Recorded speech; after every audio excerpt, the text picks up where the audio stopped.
Saya di sini cuman guru nyanyi. Yang penting tabah. Bisa kita mulai ya, tetap sambil tepuk tangan.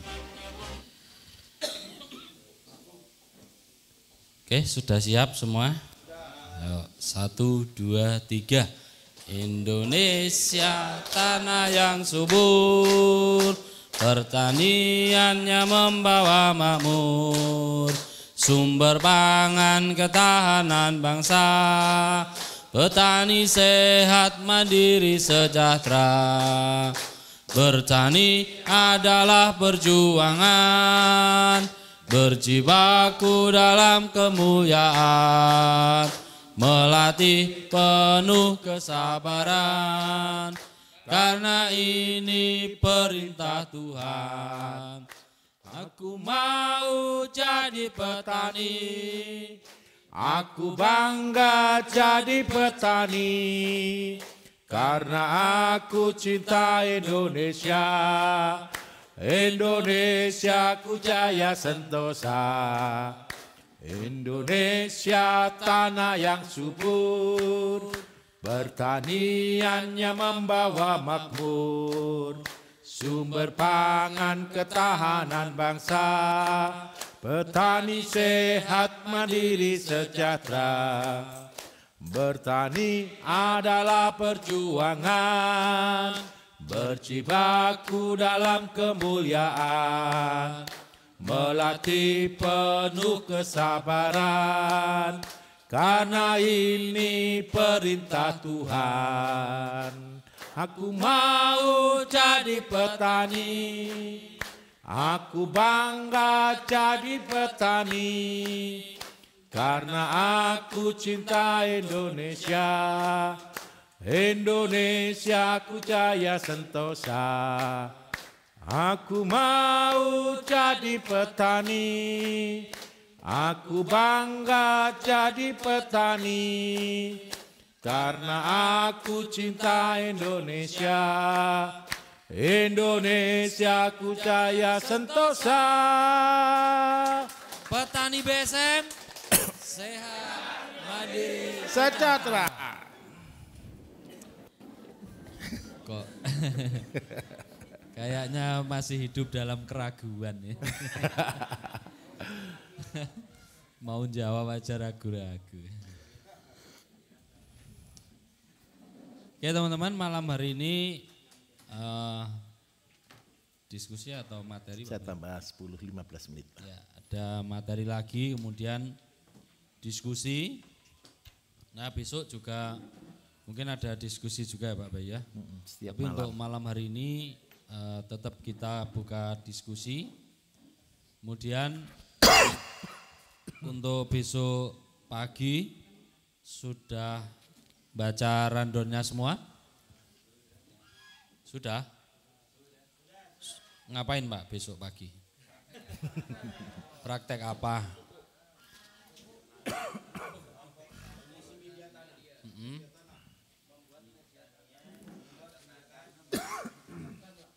Itu yang siangnya, paginya Pak. Jadi perhatikan pertanyaan, jangan salah menjawab. Besok pagi sarapan. Ya. Oh, iya. Nomor 1. Tapi sebenarnya kurang bagus sarapan terlalu banyak di pagi hari. Karena kalau kita terlalu banyak makan karbohidrat, ya ngantuk gitu. Harusnya pagi-pagi nyangkul dulu gitu.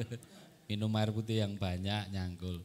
Besok pagi kegiatannya di lahan di depan, ada lahan yang di atas batu-batu, silahkan nanti disulap menjadi tanaman yang subur ke depannya gitu. Bekerjanya kelompok ya, mungkin kalau pagi-pagi siap-siap untuk kotor-kotor dulu gitu. Siap-siap berkeringat gitu. Oke teman-teman, Pak Bayu, waktu dan tempat kami persilakan. Baik. Terima kasih Pak Bambang. Assalamualaikum warahmatullahi wabarakatuh. Selamat malam, salam sejahtera bagi kita semuanya. Om Swastiastu, Namo Buddhaya, dan salam kebajikan. Bapak Ibu, saya akan sedikit nambah materi yang ada yang masih kurang tentang tadi siang. Sekarang bagaimana jikalau lahan yang kita miliki itu adalah lahan tanaman padi. Jadi kalau Pak kita ini hidup di kawasan persawahan, berarti konsep apa yang bisa kita bangun untuk bisa menjadi satu circle, satu putaran, satu lingkaran yang bulat. Jadi yang kita kenal dengan nama 2, 3, 4. 2, 3, 4 itu berarti ada 2 ekor sapi, 3 kali panen, dan 2 hektar sawah, 3 kali panen dan 4 ekor sapi. Kalau Bapak Ibu kepingin mengubah tanah Bapak Ibu menjadi sesuatu yang betul-betul seperti zaman kuno lagi, seperti zaman dulu lagi, tanah yang betul-betul subur, makmur, gemah limpah roh jinawi gitu ya. Bapak Ibu bisa terapkan konsep ini. Jadi 2 hektar sawah, 3 kali panen, 4 ekor sapi. Tujuannya apa Bapak Ibu? Adalah yang pertama, jadi kalau Bapak Ibu tahu padi ya, padi di Jawa ini Bapak Ibu rata-rata produksi standar nasional ya. Kita bilang standar nasional itu sekitar 6 ton per hektar. Jadi analisanya begini, kita dapat gabah 6 ton per hektar. Kita estimasi berarti jeraminya itu sekitar 3 kali lipatnya. Berarti dapat apa Bapak Ibu? 18 ton per hektar. Nah, sekarang kita akan hitung kebutuhan sapi kita, pakannya berapa. 1 ekor sapi Bapak Ibu pakan harian itu adalah 40 sampai 60 kilo. Pakannya kalau jerami. Kita anggap sapinya besar deh, 60 kilo gitu aja. Kalau pakan yang kita butuhkan adalah 60 kilo jerami per hari, berarti 1 bulan butuh berapa kilo Bapak Ibu? 1,8 ton. Nah, 1 siklus padi berapa bulan umurnya? Anggaplah 4 ya.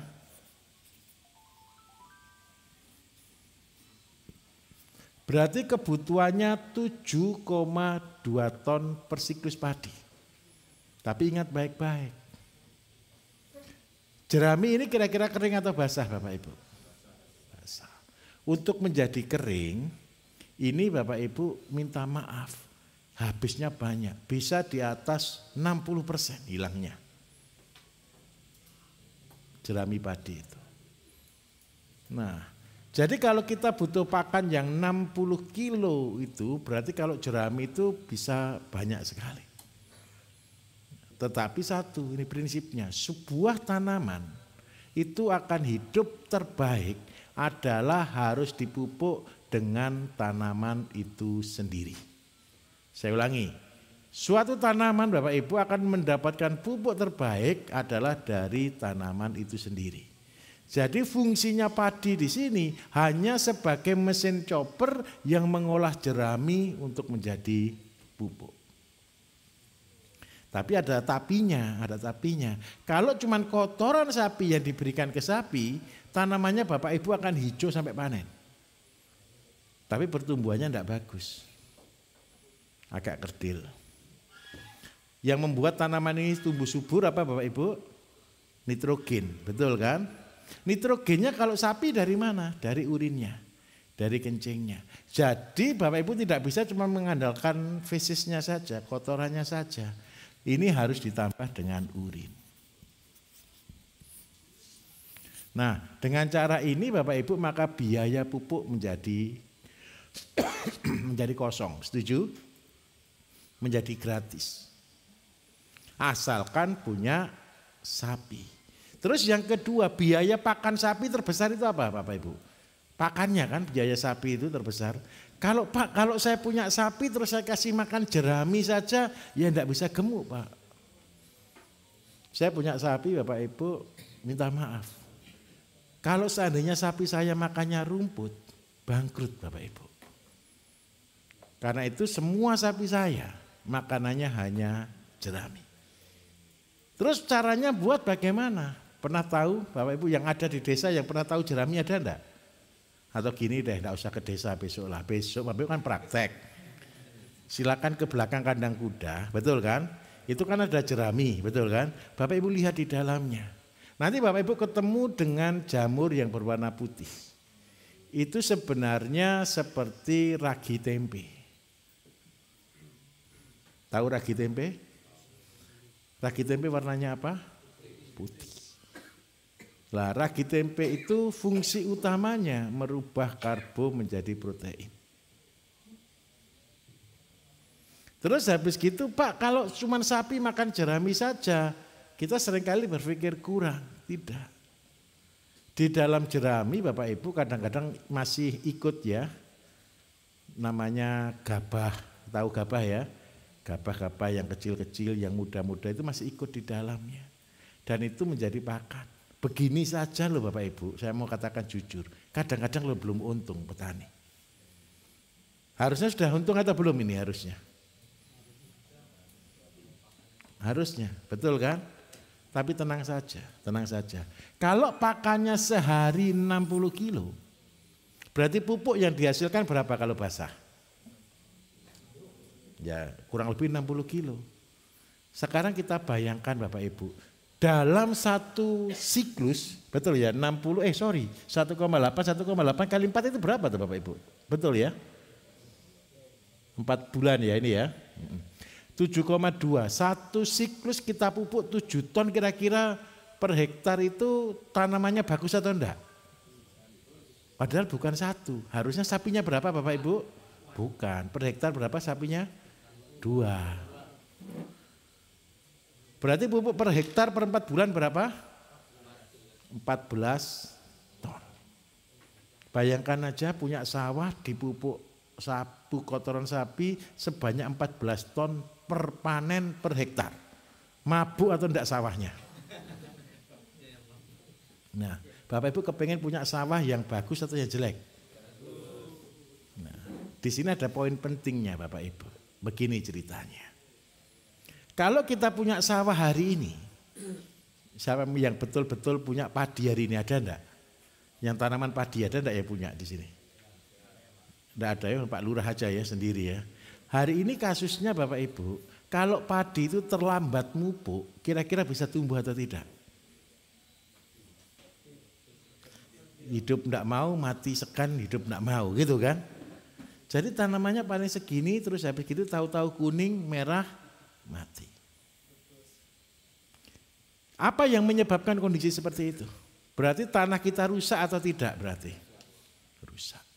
Tidak ada cara lain. Kalau mau tanahnya Bapak Ibu pulih, kita harus kembali ke organik.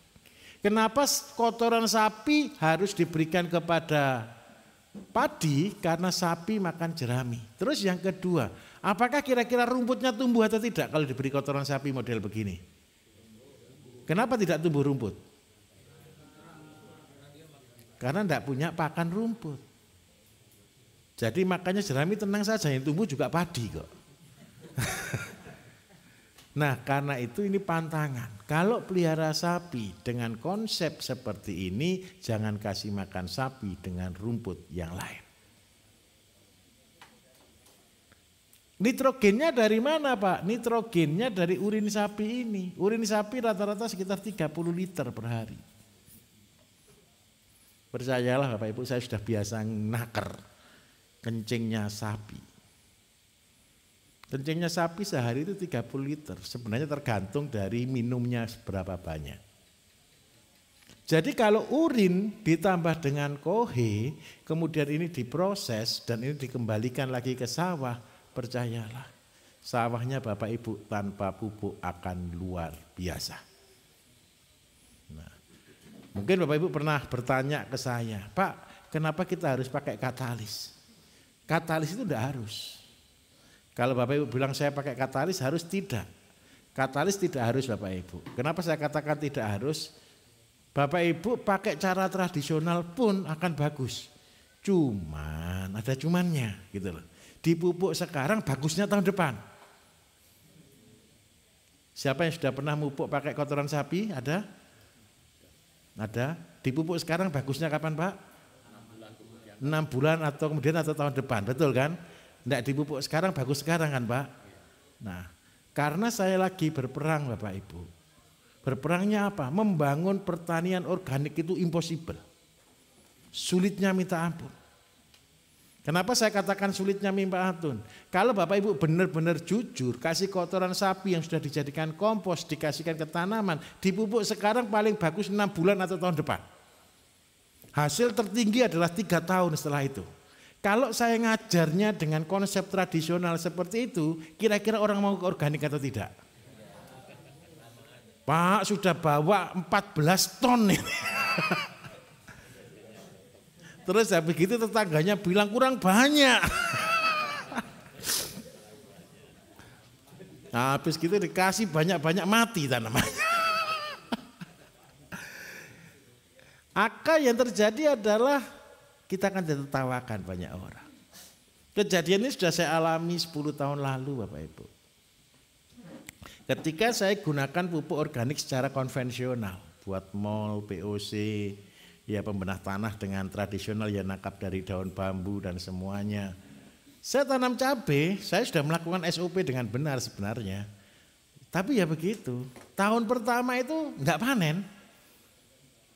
Enggak apa-apa. Tahun kedua masih belum bagus juga. Tahun ketiga baru saya betul-betul panen. Itu real organik tapi era tahun 2000-an. Kalau cara itu saya bawa di tahun 2020, saya yakin 100% petani balik kanan. Betul ya kira-kira ya.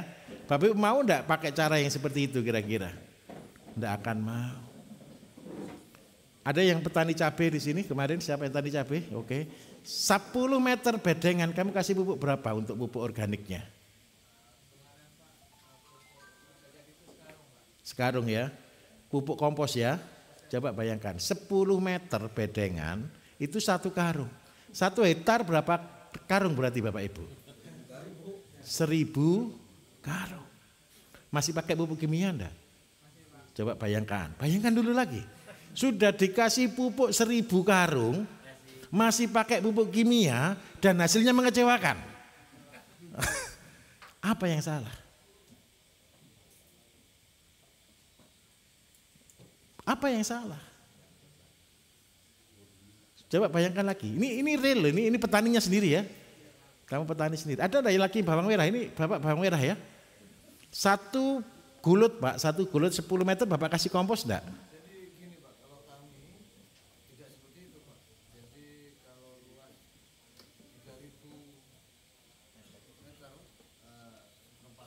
Ya.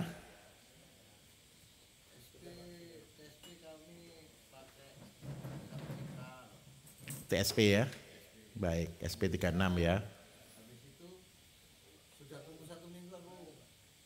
Kasih 1 kintal lagi Pak untuk TSP-nya. ZA. ZA, baik. Nah, kemudian nanti habis kira-kira umur 30 hari ZA sama KCL. KCL. Jadi memperbesar buah sudah ya persiapan. Ya, karena umur 30 sudah larinya ke sana sudah. Betul. Karena cuma 2 bulan saja. Itu saja Pak. Baik. Tidak pakai kompos berarti Pak ya? Alhamdulillah enggak Pak. Alhamdulillah. Oke. Bapak Ibu, ini real ya, ini real. Ini yang kita hadapi sama-sama. Dan itu pun pertumbuhannya tidak akan optimal. Percayalah. Apalagi di musim-musim cuaca seperti ini. Kalau kita hanya berpijak di konsep pertanian tradisional seperti itu, saya jamin 100%. Tidak ada orang mau jadi petani. Karena itu yang membuat saya harus berpikir menciptakan katalis. Goal saya adalah satu, membuat biaya lebih murah 50% dari pupuk kimia, tapi mendapatkan hasil di atas pupuk kimia. Mungkin atau tidak mungkin? Itu adalah hal yang paling sulit di dalam hidup saya, sejujurnya. Betul atau betul kira-kira? Seharusnya bukan tugas saya membuat ini harusnya. Indonesia ini ada 280-an profesor Bapak Ibu. Tapi kita selama 30 tahun hanya tidur. Nah, karena itu saya buatkan katalis itu sebagai salah satu terobosan.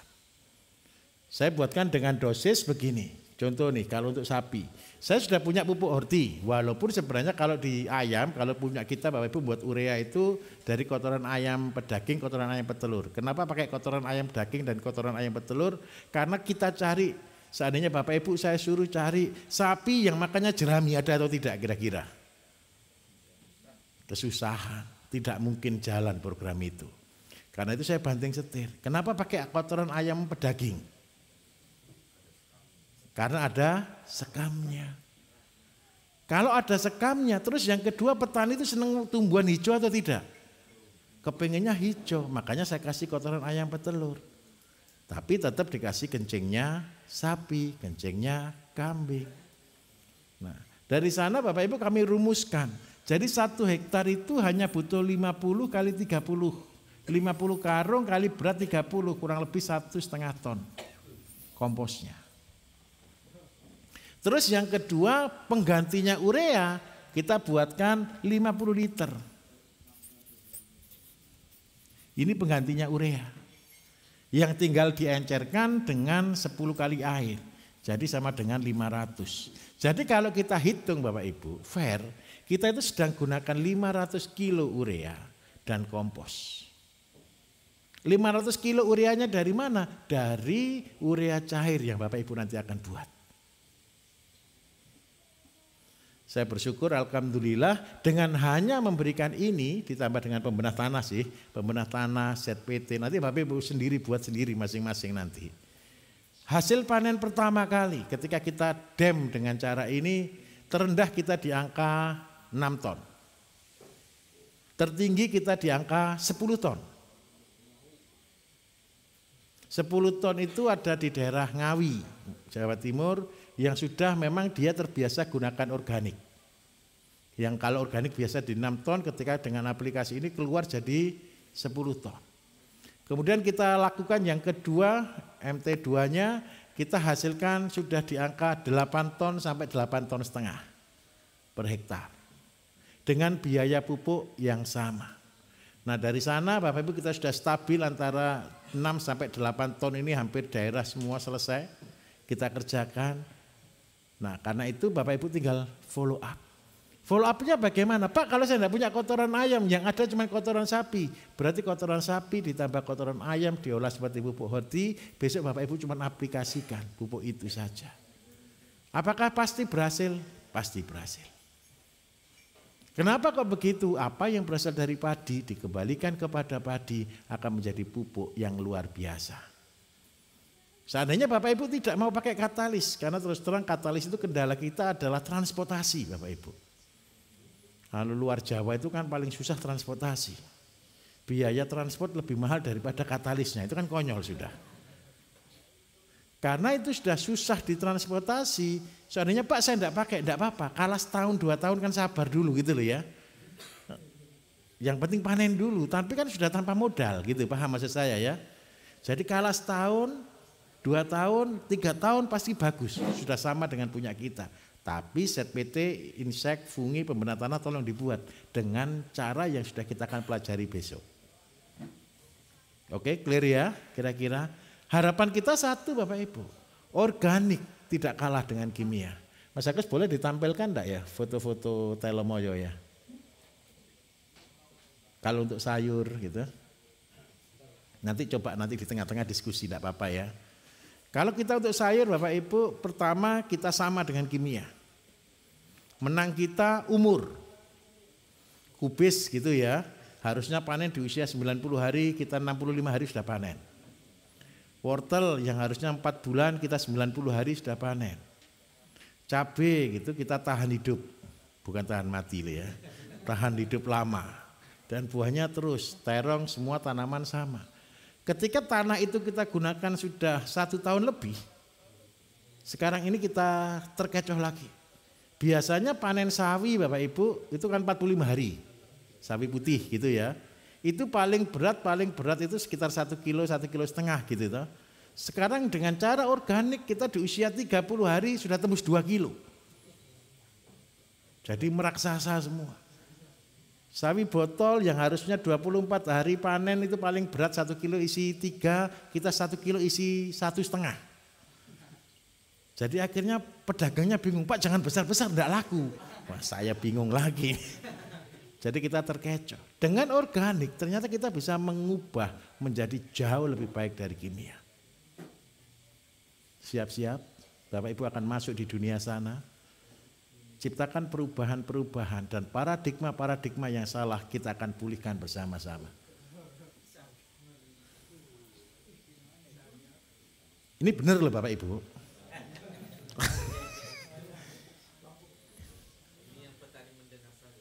Oh ya ini petani terpendam. Pak Diono namanya. Sampai sekarang sudah ada peraturan lagi Pak Diono usul, Pak nyemprotnya enggak boleh lebih dari 2 kali, nanti terlalu besar. Jadi semprot umur 7 sama umur 14 stop, sudah enggak boleh ditambah lagi.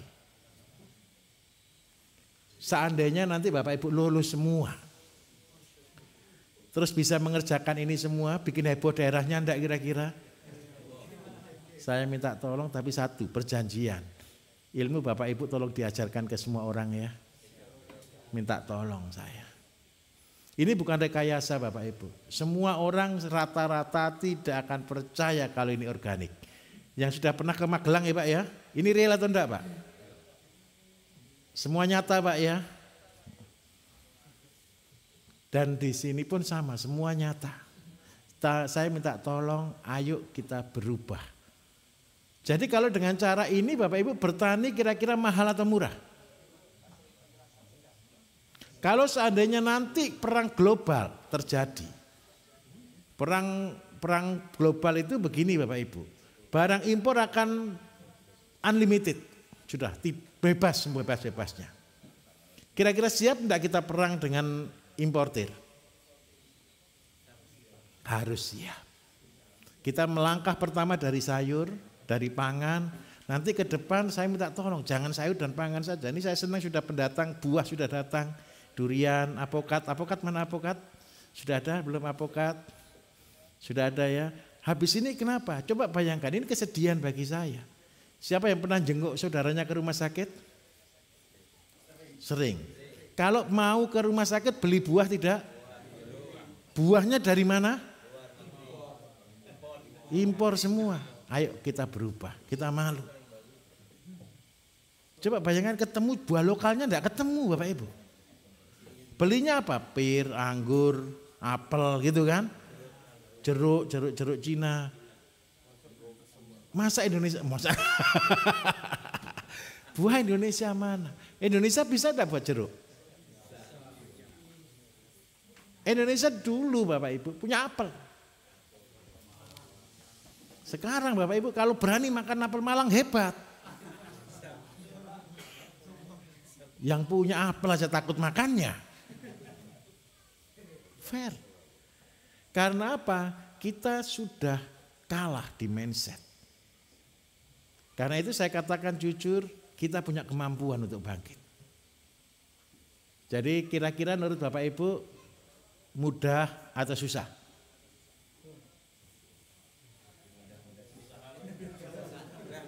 Mudah aja ya, bikin mudah gitu aja ya, santai saja ya. Jadi besok kita akan mulai praktek bersama-sama. Semuanya Bapak Ibu akan kita bagi 3 kemarin, akan praktek per kelompok. Tolong terlibat langsung, sambil diskusi, sambil terlibat langsung. Kalau tidak jelas, setiap malam ketemu dengan saya kita diskusi.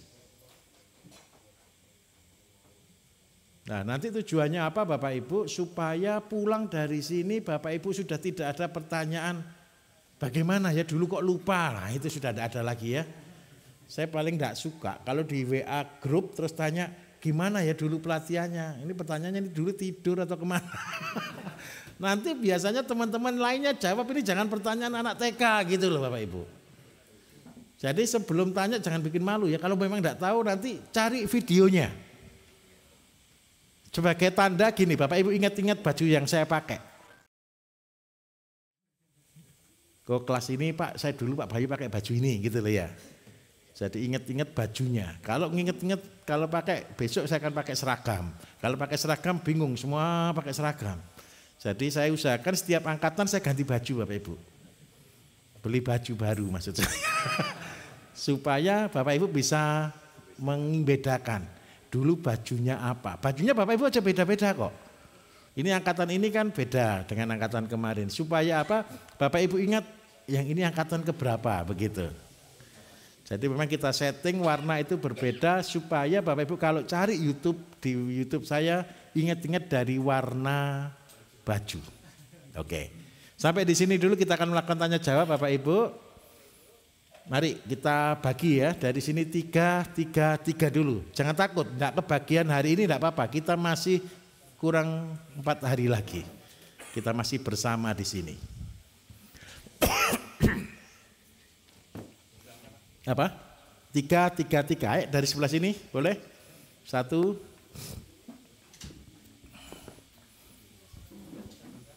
Sambil saya nanti tambah materi terus dari pertanyaan.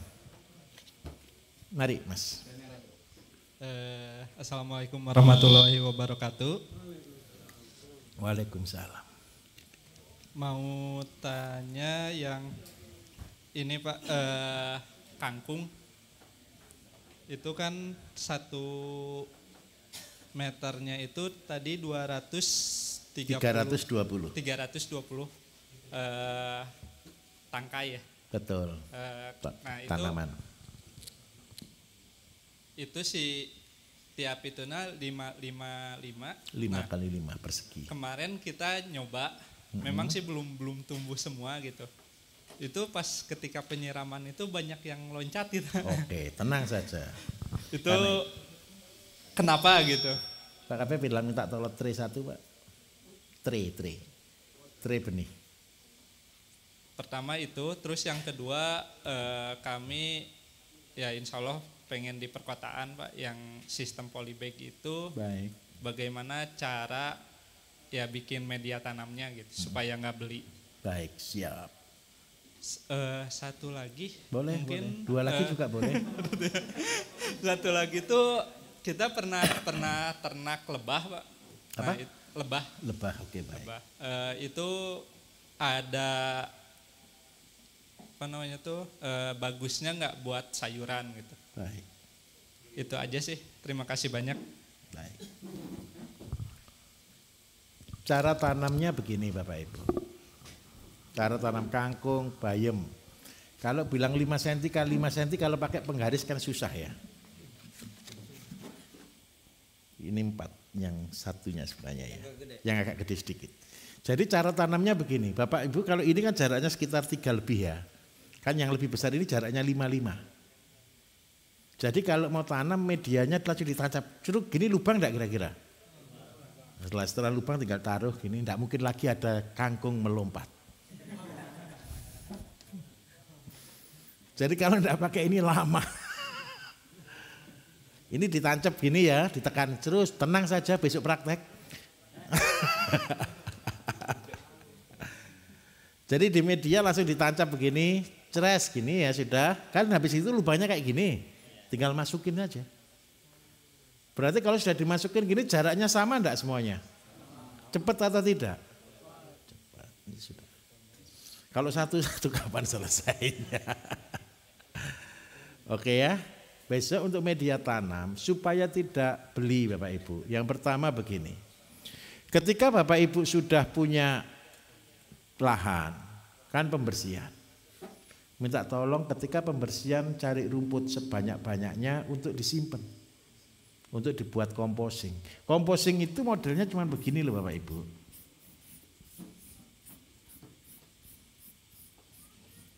Ini yang kita sebut dengan nama emas hitam.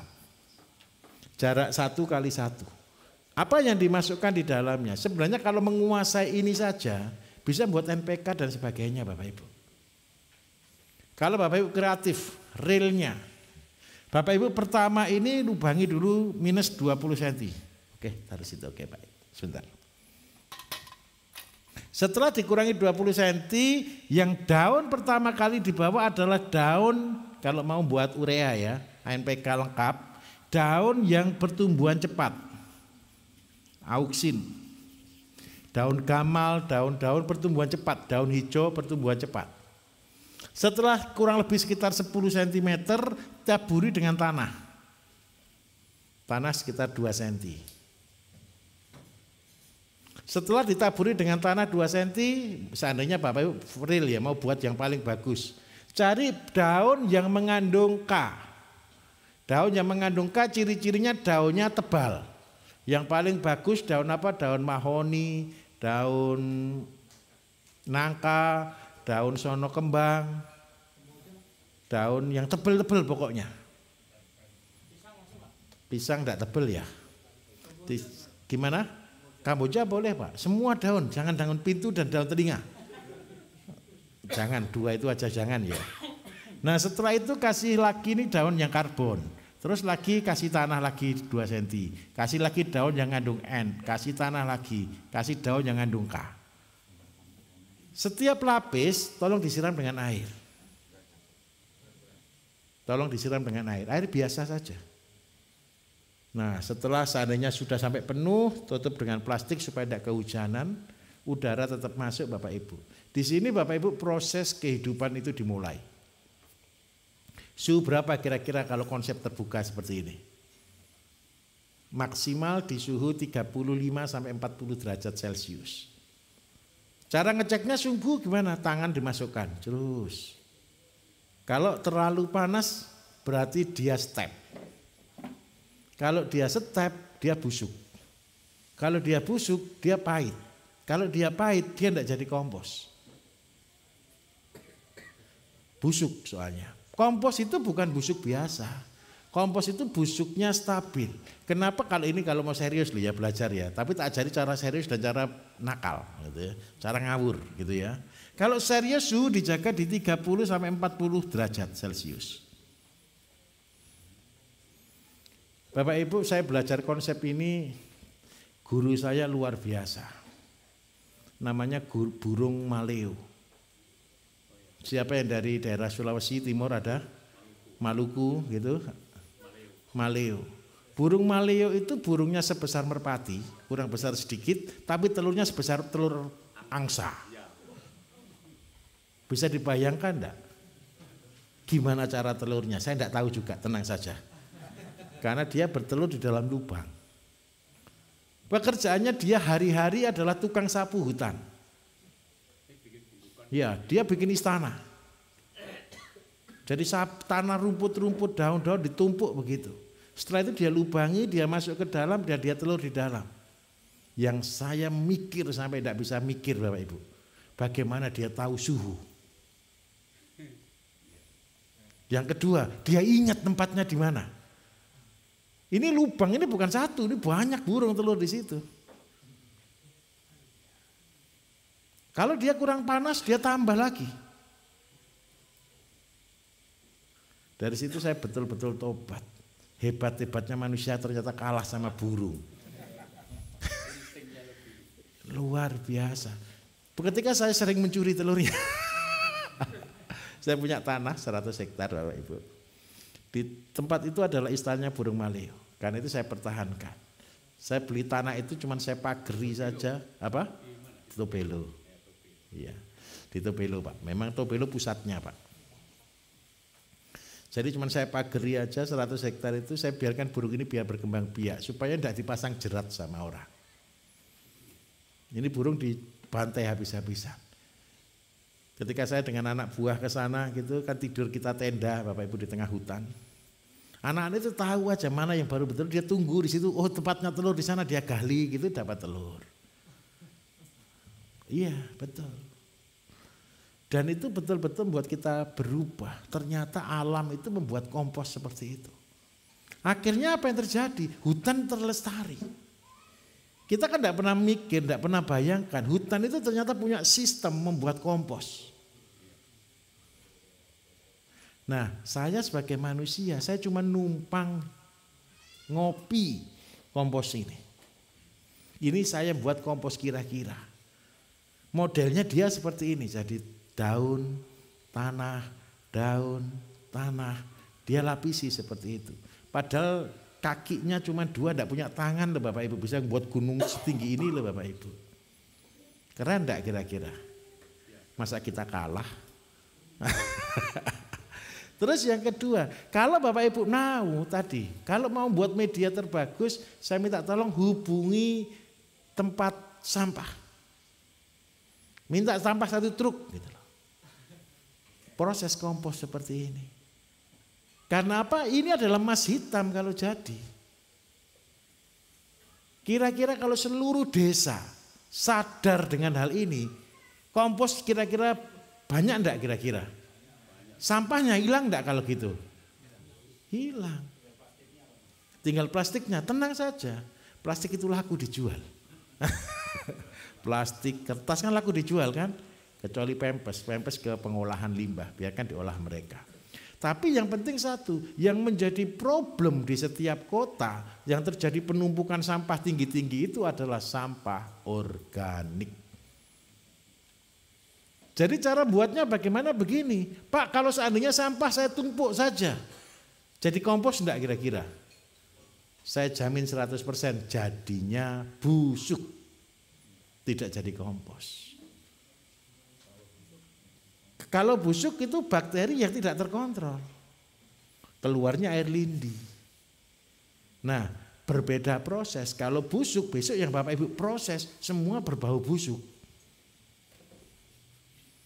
Pupuk horti, bau busuk. Pupuk urea, bau busuk. Kenapa kok di situ? Karena di situ amonia.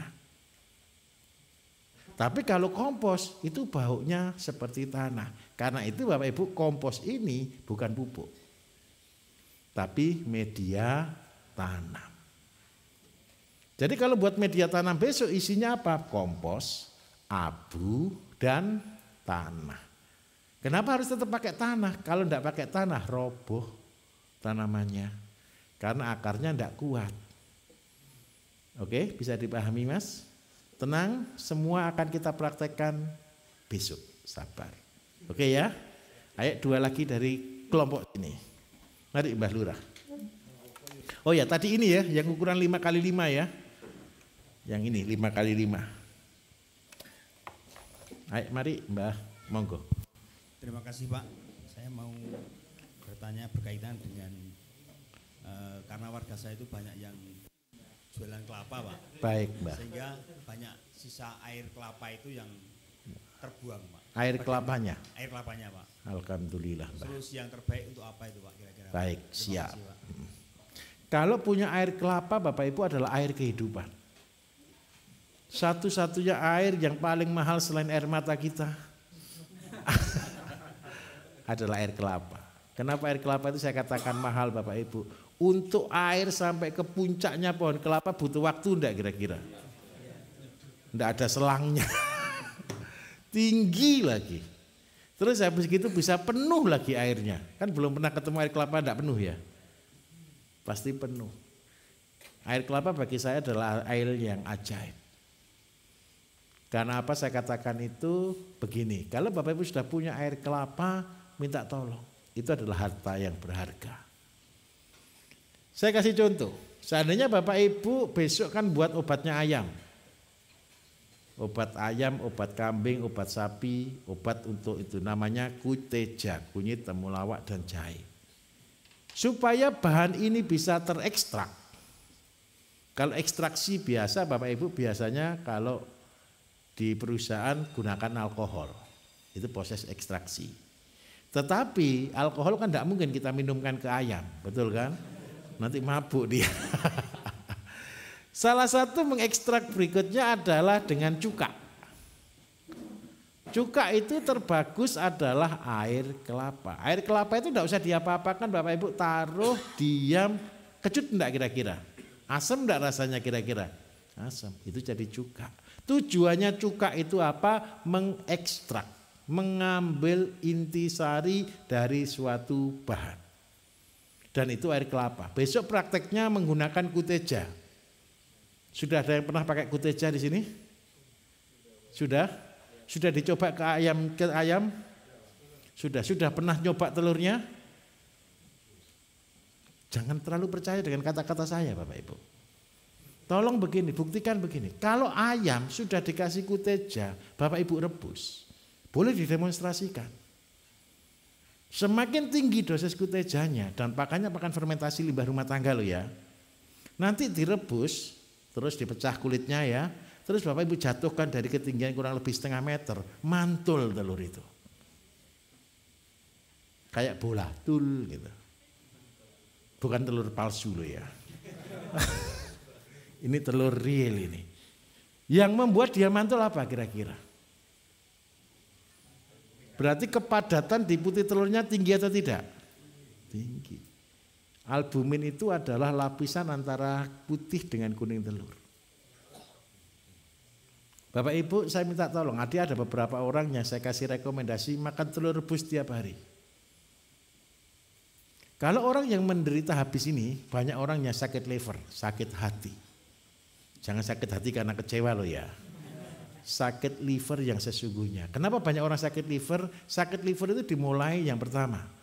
Jam tidur dipakai kerja, jam kerja dipakai tidur. Bingung. Sekarang anak-anak muda hobi begadang atau tidak? Kalau orang yang hobinya begadang nomor 1. Yang kedua, orang yang kerja 3 shift. Shift malam, shift pagi, shift siang. Terus yang ketiga, orang yang kurang istirahat. Pasti menyebabkan livernya terganggu. Obat liver itu hanya satu, namanya albumin. Kalau beli di rumah sakit Bapak Ibu, 1 mili 800.000. Enak mana? Disuntik atau makan telur? Makan telur kan enak kan? Tapi jangan banyak-banyak juga. Sehari 1 atau 2 butir saja. Pagi 1, sore 1. Terus pertanyaannya lagi kan satu, telur apa yang mengandung albumin? Coba Bapak Ibu beli di luar sana, telur mengandung albumin ada enggak kira-kira? Enggak ada, bingung. Kalau enggak ada tolong buat sendiri. Cara buatnya bagaimana? Bapak Ibu kasih kuteja. Dari kuteja ini apa yang menyebabkan itu sebenarnya? Dari temulawaknya. Temulawak itu adalah obatnya hati. Ya walaupun saya punya produk sih untuk membuat itu lebih bagus, namanya Booster Fit. Tapi tidak usah beli dulu, buat aja sendiri dulu. Terus yang kedua konsepnya begini, setelah Bapak Ibu sudah buat kuteja, ini kan dasar. Pak saya kepingin sakti lagi ayamnya, tidak kena cacing, tidak kena macam-macam. Silakan buat bahan-bahan yang berbeda. Semakin lengkap semakin bagus. Cuman satu aja itu jangan dimasukkan di situ. Jangan masukkan kunci. Tahu kunci? Nanti ayamnya jadi rapet, singset. Nah kapan besarnya? Sispek.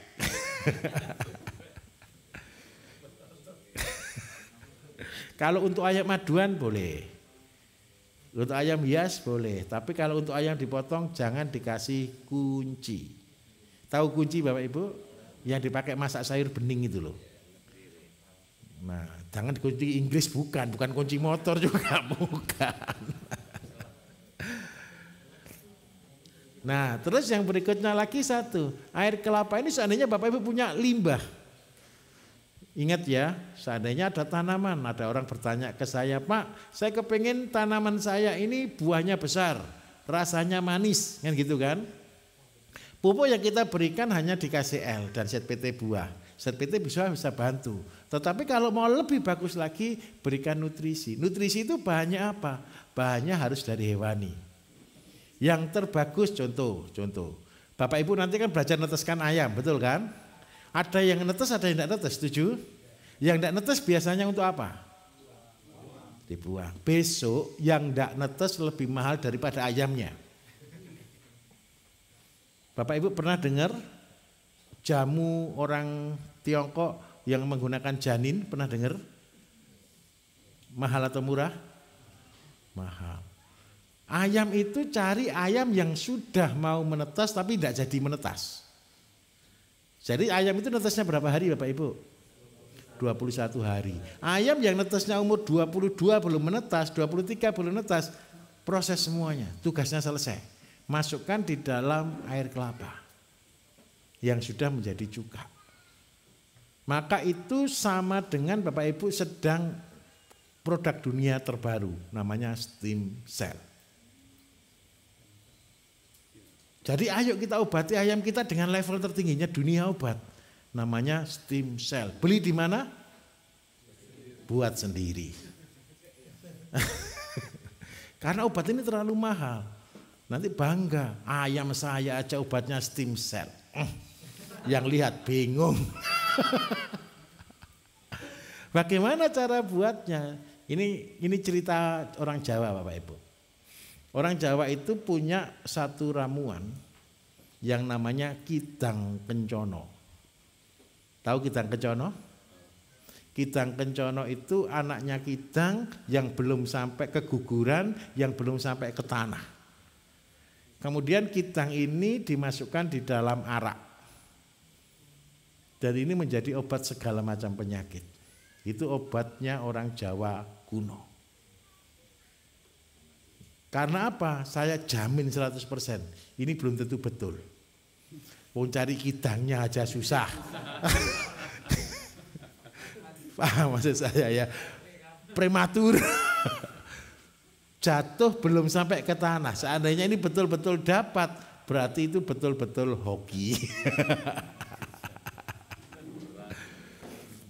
Nah, tapi saya percayalah kita tidak usah pakai mimpi tentang Kidang Kencono. Kita cukup dengan ayam, bebek yang tidak menetas. Itu kan lebih rasional, betul kan? Belum ketemu tanah, jelas belum menetas. Nah, setelah apalagi tempatnya di mesin tetas. Dipecah, dimasukkan air kelapa, selesai. Berapa banyak? 20%, 80%. 80% air kelapa, bahan aktifnya 20%. Terus seandainya Bapak Ibu mau buat nutrisi lebih tingkat dewa lagi untuk tanaman. Pak, saya mau tanaman saya itu rasanya enak, gurih dan sebagainya. Berarti Bapak Ibu perlu omega. Omega itu protein Bapak Ibu. Juga perlu asam amino yang juga protein Bapak Ibu. Nah, bagaimana cara mendapatkannya? Biasanya nih, saya kan ngajarinya kan pakai ini, pakai keong, betul ya? Pakai keong, pakai kepiting, pakai yuyu. Untuk ayam bisa meningkatkan jumlah telur, kalau untuk ke tanaman itu meningkatkan kualitas buah. Contoh nih, saya punya sawit Pak, mogok enggak mau berbuah terus menerus supaya buahnya bagus. Bagaimana? Sudah terlanjur shock dia, sudah terlanjur stres, kasih nutrisi. Dari apa? Bisa dari kotoran walet, kotoran seliti yang mengandung hewani. Kemudian yang paling bagus lagi bisa dari jeroan ikan. Tahu jeroan ikan Bapak Ibu? Dibuang atau tidak? Saya minta tolong, besok kalau ada orang jualan ikan di pasar yang masih bersihkan itu, tolong dikasih timba di sana. Dikasih timba, terus habis itu ditambah dengan air kelapa. Sama 20-80.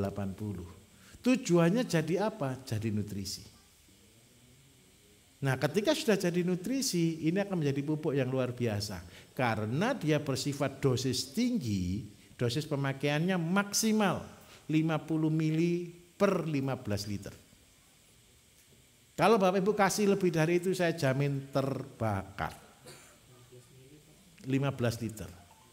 Nah, sekarang Bapak Ibu tahu herbisida? Kalau mau buat herbisida sendiri bagaimana caranya? Cari yang mengandung N tinggi. Yang mengandung N tinggi Bapak Ibu kalau seandainya tidak punya binatang, bisa juga pakai asola. Tahu bedanya asola dengan lemna ya? Asola itu lebih tebal. Lah tebal ini dia N-nya tinggi. N tinggi ditambah cuka Bapak Ibu, dia akan menghasilkan N dosis lebih tinggi lagi. Kalau Bapak Ibu mau gunakan sebagai herbisida, gunakan dosisnya 1 liter per tangki air. per 1 tangki 15 liter. Terus semprotkan ke tanah, bukan jangan ke tanaman ya, semprotkan ke tanah yang ada rumputnya, dia langsung terbakar. Ikhlas enggak kasih air kelapa 1 liter daripada enak mana, beli obat atau beli air kelapa? Air kelapa, kan gratis ya Mbah ya? Oke siap. Nah supaya Bapak Ibu bahagia carilah yang gratis-gratis tadi. Bisa dipahami kira-kira? Asolanya yang besar Pak, di chopper, digiling, di blender. 20%. Semua sama, prinsip nutrisi 20%. Gimana Pak? Ekstrak cukanya itu tidak ada ekstrak Pak, diamkan dan lupakan. Minimal 14 hari. Diam aja, tapi buka tutup kayak kuteja. Kalau tidak dibuka kan meletus nanti ini. Buka tutup. Apalagi yang mengandung N tinggi, gasnya lebih tinggi itu. Kalau lebih bagus lagi kalau untuk alang-alang ditambah dengan daun mangga. Tapi kan tidak apa-apa ya, saya kasih resep-resep gini tidak apa-apa ya. Kalau resep-resep gini membosankan sebenarnya. Bapak Ibu kan lebih senang diceritai gitu. Oke, satu lagi dari sini, silakan. Sudah selesai? Masih, oh ini depan Pak, oke. Mas Anto. Assalamualaikum warahmatullahi wabarakatuh. Waalaikumsalam warahmatullahi wabarakatuh. Saya Hadi Pak dari Karawang. Baik. Terkait integrated farming ini, saya ingin mengintegrasikan antara integrated farming dengan bisnis yang saat ini saya jalankan. Itu saya menjalankan bisnis F&B Pak di F&B, beverage minuman kekinian. Oke. Nah itu kan kalau kemarin diskusi itu salah satu penyebab diabetes. Oke, baik. Tapi kan kita ingin melakukan perbaikan seperti itu. Utamanya saat ini kebutuhan kita tuh yang paling tinggi tentunya gula. Ya. Gula itu 1 bulan kita bisa ngabisin 2 ton sama air susu ya, susu UHT mungkin ya. Yeah. Itu kurang lebih di angka 2.000-an liter lah, 2.000 sampai 3.000 liter per bulan. Nah kira-kira kalau misalnya saya integrasikan dengan bisnis kami, misalnya saya butuh pengganti gula tebu yang saat ini tinggi mungkin ya tingkat glukosanya, apakah ada alternatif pemanis lain yang lebih sehat yang bisa saya kembangkan? Yang kedua, kalau seandainya saya punya sapi perah, kira-kira teknisnya seperti apa supaya saya bisa produksi susu sendiri? Mungkin seperti itu. Apalagi kira-kira? Cukup Pak.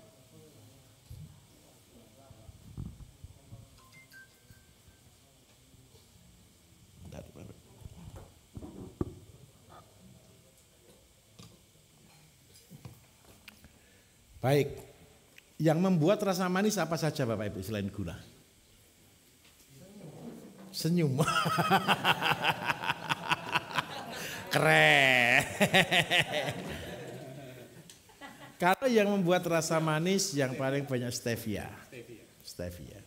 Stevia Bapak Ibu bisa olah menjadi gula tetes dengan kondisi 0 kalori.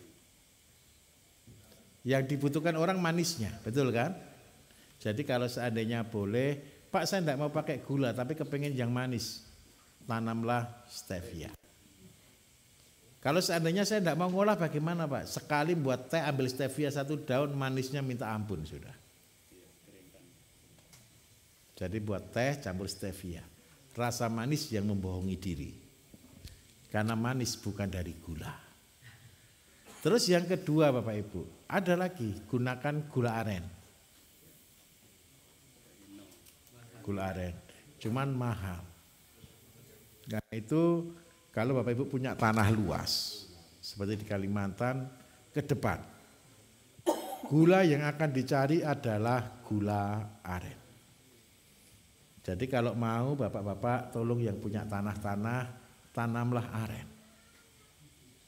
Supaya apa? Besok-besok bisa dibuat pabrik gula. Apakah sawit bisa digunakan enggak untuk gula aren? Bisa.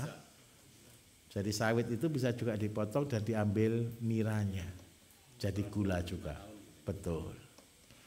Jadi minta tolong, yang punya sawit lebih dari 15 tahun jangan keburu dicabuti.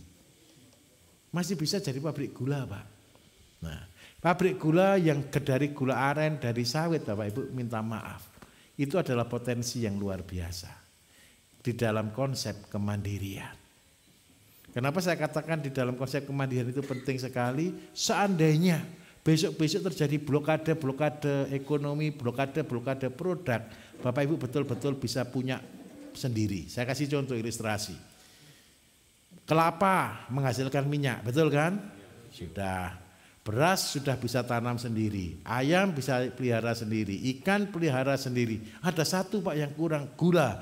Gula tanam aren atau tanam sawit. Itu keluar gula sendiri. Berarti sudah bahagia enggak kira-kira kita? Ada satu yang kurang, handphone.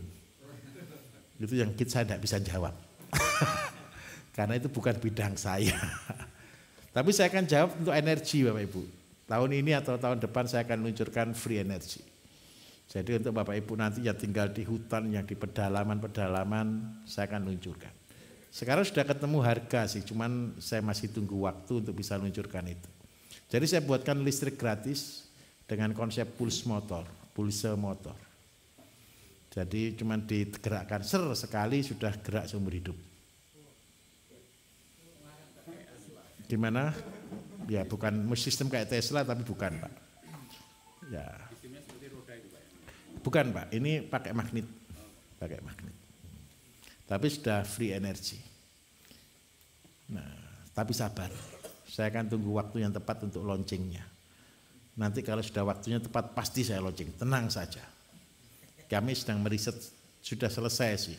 Kemarin tim kami sudah dipanggil sampai ke MPS, sampai ke Timur Tengah, sampai ke Turki, sudah dipanggil ke sana. Karena saya butuh komponen dari sana.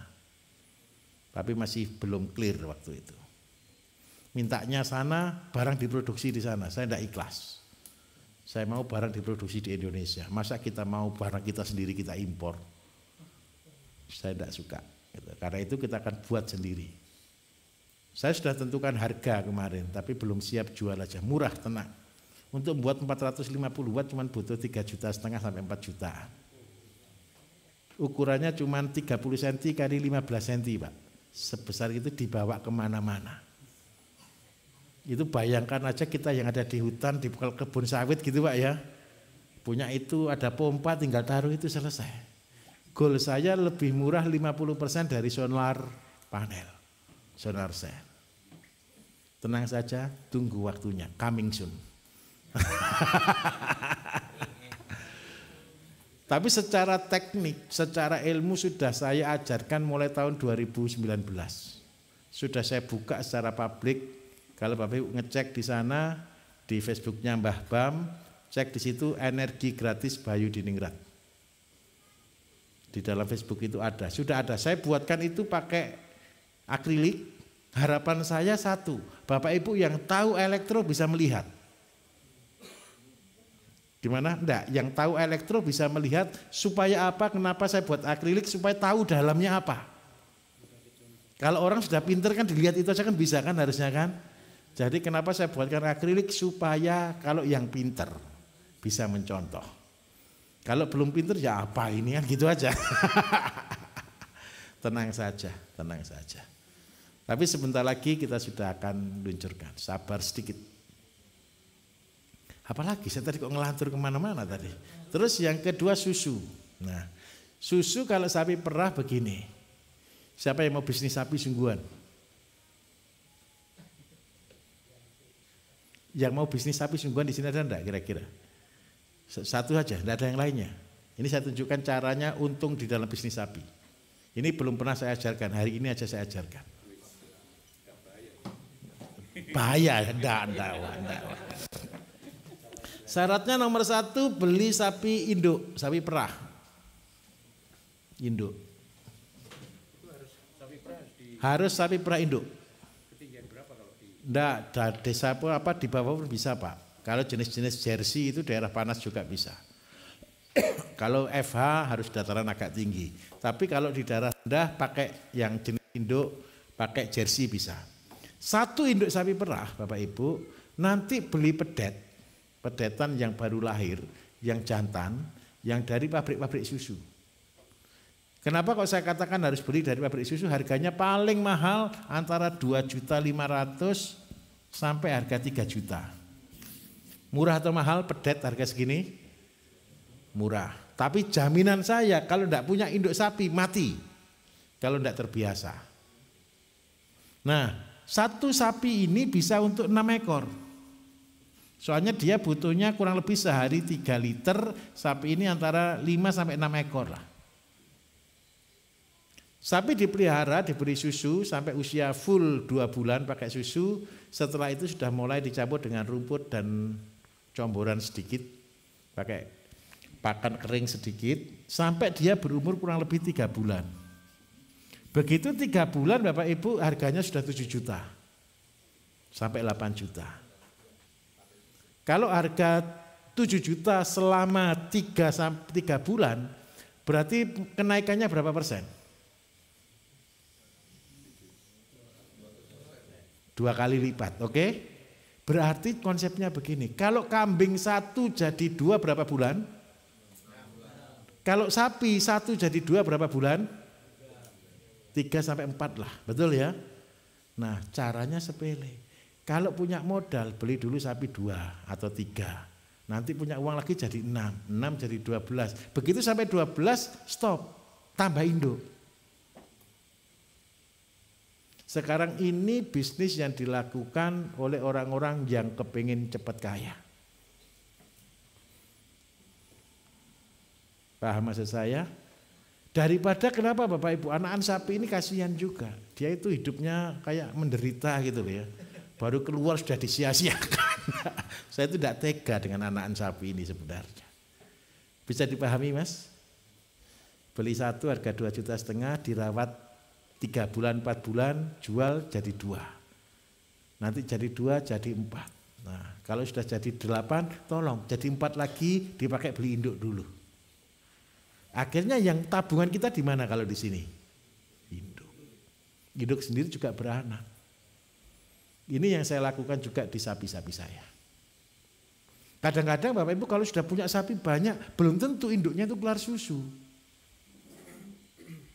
Supaya selamat, kalau punya di bawah 100 tidak apa-apa, kalau sudah punya di atas 200 Bapak Ibu, mana bareng, bingung. Ini anaknya sapi mana gitu bingung. Karena itu kandangnya harus terlepas dari satu, dia tidak tahu itu anaknya siapa, induknya siapa, nyusu bebas dia. Nah, terbagus sapi perah. Ini konsep masih saya teliti sebenarnya sebelum jadi betul. Saya karena selama ini saya tidak pernah trading Bapak Ibu. Seumur hidup saya tidak pernah jadi trading. Tidak pernah jadi pedagang. Gara-gara saya ngelatih karyawan di sini, mereka kan sudah mulai minta sapi, Pak, saya juga minta gaduan. Tahu gaduan ya? Bagi hasil. Maka saya hitungkan, kalau saya beli induk betina, itu belum tentu dapat 500 1 bulan. Kalau bagi hasil, untungnya 1 juta, bagi hasil berarti berapa Bapak Ibu satu orang? 500.000. Untung 1 juta berat atau enggak Mas per bulan Mas? Enggak ya, biasa ya. Kalau dibagi hasil kan berarti 500. Kalau 500 cuma pelihara 2, kasihan enggak yang melihara Bapak Ibu? Kasihan juga. Nah karena itu kita harus cari solusi. Kalau enggak gitu percayalah, enggak ada yang mau pelihara sapi. Sapi kita ini setiap tahun impor Bapak Ibu lebih dari 2 juta. Kita ini kekurangan sapi. Seandainya ada bilang, "Oh, sapi murah gara-gara impor." Tidak. Kalau sapi impor tidak datang, kita ini mau makan daging tidak bisa. Harga daging bisa tembus kayak luar negeri. Di luar negeri itu daging tidak murah loh Bapak Ibu. Daging-daging tertentu mahalnya minta ampun, bisa 300.000 1 kilo. Indonesia ini masih hebat. Masih bertahan di harga 100 sampai 150, 120 lah. Nah karena itu saya minta tolong selamatkan sapi Indonesia supaya tidak impor. Jadi minta tolong punya induk, perlakuannya gimana kalau sudah punya induk sapi? Yang ditanam apa? Asola terbaik. Asola itu Bapak Ibu lemaknya tinggi. Nanti gini ya, Bapak Ibu kalau kepengen mempelajari gitu jauh lebih lengkap ada di dalam Mbah Google. Kalau baca jangan baca yang di luar. Kalau baca jurnal. Atau kalau enggak gitu penelitian. Nah ini hebatnya zaman sekarang. Enggak usah sekolah pun bisa baca penelitian. Jadi kita enggak boleh ngawurisasi sebenarnya Bapak Ibu. Nah jadi kalau kepengen punya kualitas susu yang bagus dengan lemak tertinggi, sapinya makan apa? Makan lemna atau asola. Dengan cara itulah Bapak Ibu kita akan tercapai efektivitas dan produktivitas. Saya sapi ini saya soroti luar biasa. Coba bayangkan, pernah tahu sapi perah enggak? Warnanya apa? Hitam dan putih, betul ya? Itu sapi dari mana? Dari Australia dan dari, kalau Australia itu Jersey, kalau dari saya New Zealand atau kalau gitu Eropa. Eropa, Inggris itu Belanda, FH itu Belanda. Hebatnya luar negeri satu Bapak Ibu, nyuci otak petani kita. Kalau beli sapi perah, makanan utamanya apa? Polar. Tahu enggak polar itu apa Bapak Ibu? Polar itu dedaknya gandum. Betapa konyolnya kita. Sapi impor dari sana, makanan dari sana. Kok hebat sekali ini. Indonesia makanannya apa tuh Bapak Ibu? Dedak padi tuh, harusnya tuh, beras kan. Tapi sapinya makannya polar, dedaknya terigu, gandum. Makanya yang hebat ini siapa? Kita atau mereka?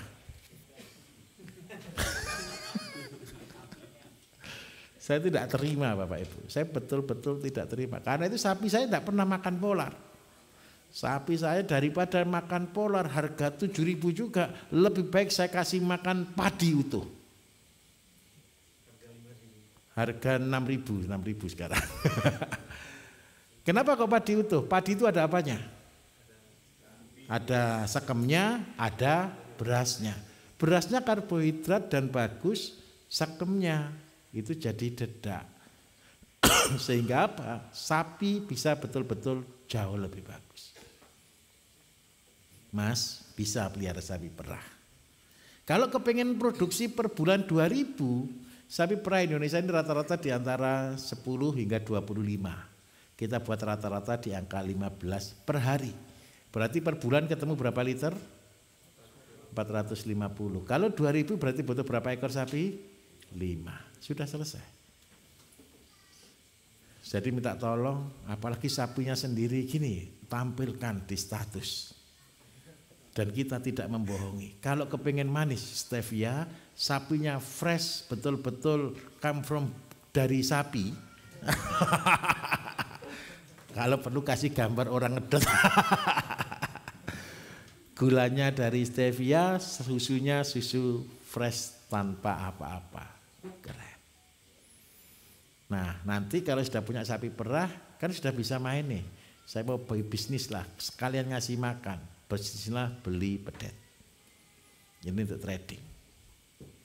Oke, siap. Sampai kapan? Sampai kita punya cukup. Bapak Ibu kepingin pendapatan berapa? Terserah. Tapi perputaran bisa berputar terus menerus. Ini bisnis di dalam peternakan supaya untung. Ini baru pertama saya buka teori tentang sapi perah dan anaknya. Oke, sebelah sini boleh? Oke, 1, 2, 3. 3 dulu Pak ya, tenang ya, besok lagi Pak. Sabar. Karena kita dibatasi jam 9, kita tidak usah terlalu malam lah nanti. Oke Bapak, mari tes 1, 2, 3. Mas, mati ya.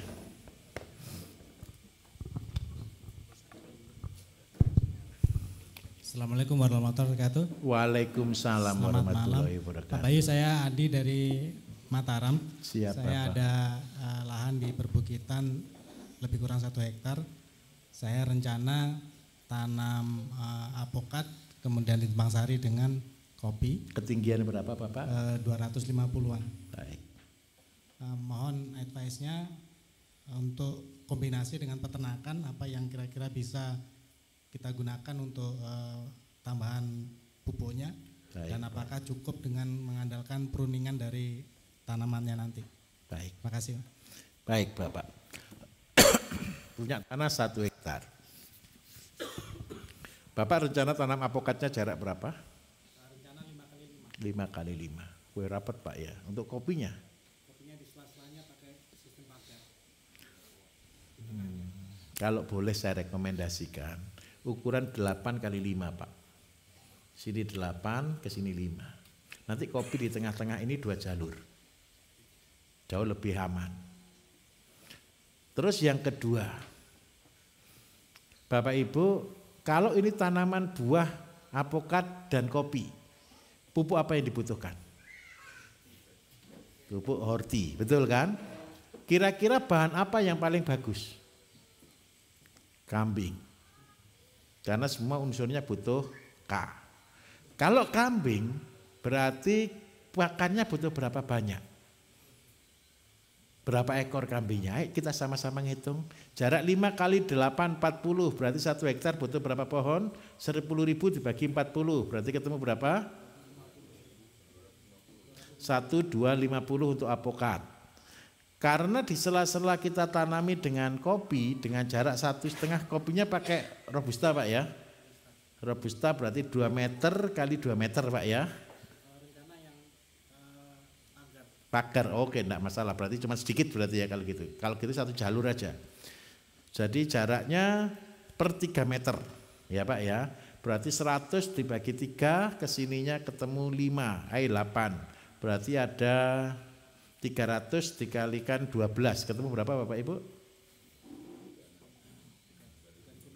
3.600 kopi. Berarti total tanaman 36 ditambah 1,2 ketemu berapa? 4.800. Oke, sekarang saya mau tanya.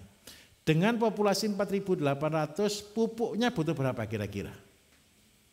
Kalau awal 1 pohon 1 kilo, cukup. Kotoran kambing, berarti berapa ton? Anggap 5 ton, oke? 5 ton pupuk pertama. 5 ton kotoran kambing itu berapa kilo Bapak Ibu? Makannya kambing berapa kilo?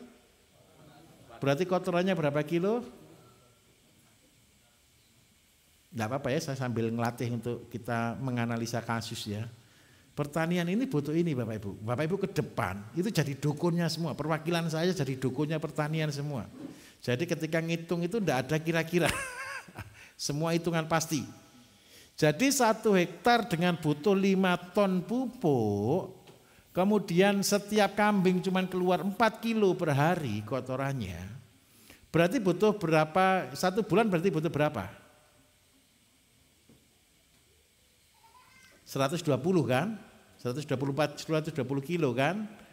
Jadi kotoran kita kan 120 kilo per bulan. Berarti pupuknya untuk tanaman keras Bapak Ibu per 6 bulan sekali. Berarti setahun cuma butuh 10 ton.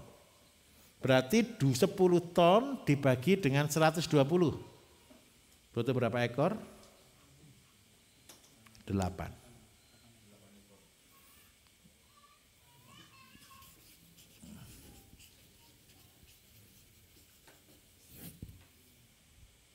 Kalau baik hati 10 lah Pak ya. Kasihan. 8 ekor kambing sudah cukup untuk pupuknya 1 hektar. Oke. Kenapa kok saya harus gunakan kambing Pak? Karena yang Bapak gunakan adalah untuk menghasilkan buah. Apakah kalau saya pakai sapi bisa berhasil? Bisa. Tapi buahnya kurang, daunnya tebal. Seandainya saya gunakan ayam bisa? Bisa. Pohonnya cepat tinggi, tidak ada buahnya. Pilih mana kira-kira? Buahnya pohonnya biasa, buah banyak, atau cepat tinggi tidak ada buahnya? Lebih baik pohon standar, buah banyak. Gunakan kotoran kambing. Terus makanannya kambing dari mana? Pruningnya cukup enggak? Enggak cukup. Berarti Bapak Ibu saya minta maaf, ini tanam dulu apa rencananya Pak? Yang sekarang sudah ada yang akan saya kurangi itu ada kodok sama gamal. Gamal, baik. Gamal Bapak pertahankan, odot dihabiskan. Syukur-syukur bisa tanam indigo vera. Jarak penanaman untuk naungan bisa anggap 10 kali 10. Berarti dengan jarak 10 kali 10 ada 1000 pohon tanaman peneduh. 1000 pohon Bapak Ibu adalah kita bisa hasilkan satu pohon itu mengeluarkan kurang lebih per bulan itu sekitar 2 kilo sampai 4 kilo. Jadi satu pohon gamal, cek, satu pohon gamal itu Bapak Ibu per bulan itu bisa menghasilkan 2 sampai 4 kilo. Cek sound, oke. Jadi Bapak Ibu kalau seandainya saya butuh 8 ekor, per hari butuh berapa kilo pakannya? 32 kilo. Per bulan butuh berapa kilo pakannya? Anggap aja 100 kilo. Berarti saya butuh berapa pohon per bulan? 25 pohon. Karena satu pohon keluar 4 kilo. Terus yang kedua, kalau seandainya saya kebun begini Pak, saya mau tanam apa yang paling bagus untuk pakan lagi? Seandainya di tengah sudah terlalu penuh, tanam singkong. Singkong itu per bulan itu bisa menghasilkan 1 kilo daun dan ranting muda. Seandainya di tengah tidak ada pohonnya, kalau satu singkong keluarkan 1 kilo per bulan daun, tahu singkong karet ya? Singkong karet, singkong untuk pakan kambing domba ya. Jadi satu pohon keluar 1 kilo. Berarti kalau setiap hari saya butuh 30 kilo, berarti butuh berapa pohon setiap hari singkongnya? 30 kilo, 32 kilo. Baru bisa dipanen setiap 30 hari. Berarti 30 kali 30. Berapa pohon berarti? 900. Itu untuk apa kalau singkongnya? Untuk pagar bagian luar. Jadi minta maaf, kalau Bapak Ibu punya perkebunan seperti itu, pagar luar full singkong. Kalau tidak cukup bagaimana lagi Pak? Singkongnya dibuat begini. Ini jarak 50 cm, kemudian di tengah begini, siksak begini jarak tanamnya. Nanti dikasih bambu street, kasih bambu street, jadi pagar yang kuat. Semua lahan kami Bapak Ibu yang ada kambingnya, saya buat pagar ini. Jadi singkong itu baru bisa, sekarang dipotong, 1 bulan lagi baru bisa dipotong. Terus begitu. Tapi perjanjian, kalau untuk kambing daun singkong wajib dilayukan. Jangan seger-seger dikasihkan ya, nanti masuk rumah sakit. Bisa dipahami Bapak kira-kira? Jadi Bapak kalau tahan ini siapkan 8 ekor sampai 10 ekor. Insya Allah akan berhasil. Oke, baik, mari Bapak sebelah ini tetangga rumah saya ini. Terima kasih waktu yang diberikan pada kami. Assalamualaikum warahmatullahi wabarakatuh. Waalaikumsalam warahmatullahi wabarakatuh. Saya nama Sukadi dari Lamongan Pak. Baik Bapak. Saya menindaklanjuti pertanyaan dari Pak Adi tadi. Saya juga ada minat untuk menanam alpukat juga Pak. Baik. Tadi yang disampaikan juga cukup jelas, namun ada yang kurang bagi saya karena ketinggiannya itu standarnya berapa Pak? Di tempat saya itu 76 dari permukaan laut. Yang pertama. Yang kedua, pertanyaan saya, kemarin saya pernah nanam pisang Cavendish Pak. Tahun 2000 sampai 2003 itu kena posarium. Yaitu yang konon penyakitnya sampai sekarang kok belum ada yang berhasil untuk memberantas penyakit itu. Karena saya juga mempunyai grup komunitas petani Cavendish itu di seluruh Indonesia juga punya, se-Jawa Timur juga punya, namun sampai saat ini belum ada solusinya yang terbaik. Itu yang pertama. Yang kedua, tanaman jagung Pak. Kemarin saya nanam jagung, istilahnya itu kapitan, setelah panen jagung Labuan itu namanya kapitan Pak sana. Baik, ya. Bulan 5 sampai bulan 7 ini panen, tapi kemarin bulan 5 atau bulan Mei itu tanam usia 15 hari dan seterusnya itu hujannya itu kurang. Namun penyakitnya putih itu kok muncul Pak, banyak sekali Pak. Dulu itu hanya jagung yang tertentu saja, bibit jagung yang tertentu saja.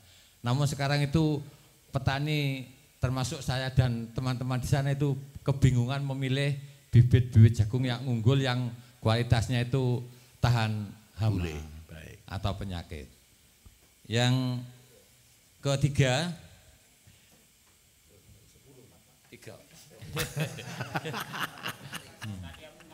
yang ketiga, jagung putih itu solusinya bagaimana tadi? Terus yang kita tanyakan pada PPL yang ada di sana Pak, itu katanya tanahnya itu tanah asam. Ini saya karena awam dan sangat kurang pengalaman sekali tentang pH tanah atau keasaman tanah itu yang dimaksud bagaimana. Tanahnya itu kering kok dikatakan asam basa, itu saya kurang paham Pak. Ini pun penjelasan. Terima kasih atas pertanyaan saya yang diberikan pada kami waktunya. Mohon penjelasan selengkap mungkin. Waalaikumsalam warahmatullahi wabarakatuh. Waalaikumsalam warahmatullahi wabarakatuh.